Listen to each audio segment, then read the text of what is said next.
Le témoin dans l'évangile, c'est d'abord celui qui a vu. Et qui a vu qui? Le Seigneur. Quand dans les actes des apôtres, il faudra remplacer Judas, on cherchera celui qui a vu le Seigneur depuis le baptême de Jean jusqu'à sa résurrection. Acte 1, 12, 22. Voilà pourquoi nous avons essayé de voir le Seigneur dans les jours de sa chair, après avoir essayé de le discerner dans sa grandeur 2 fois millénaire avant sa naissance. Ensuite alors, nous pouvons parler. J'ai cru. C'est pourquoi j'ai parlé. 2 Corinthiens 4, 13.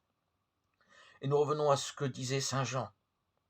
Ce que mes yeux ont vu, ce que mes mains ont palpé. 1 Jean 1, 1.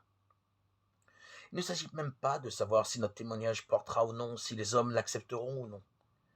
Même les signes de Jésus n'ont pas porté. Il ne fit pas beaucoup de miracles à cause de leur incrédulité. Matthieu 13, 58. Mais l'essentiel est qu'à ce Christ Jésus, je suis attaché à toi, oui, plus qu'à mon père, ma mère, ma femme, mes enfants, mes frères, mes sœurs, jusqu'à ma propre vie. Luc 14, 26. Bien sûr, ma sensibilité joue autrement quand il s'agit de ma propre chair, de ma peau, ou celle de mes parents et de mes intimes. Quand il s'agit du Seigneur, nous sommes moins sensibilisés. Mais nous nous savons liés à lui plus réellement qu'à tout autre être visiblement proche. Et si la foi est à un autre diapason que notre chair et notre corps, elle n'en est pas moins le lien le plus fort et le plus incassable qui se puisse concevoir.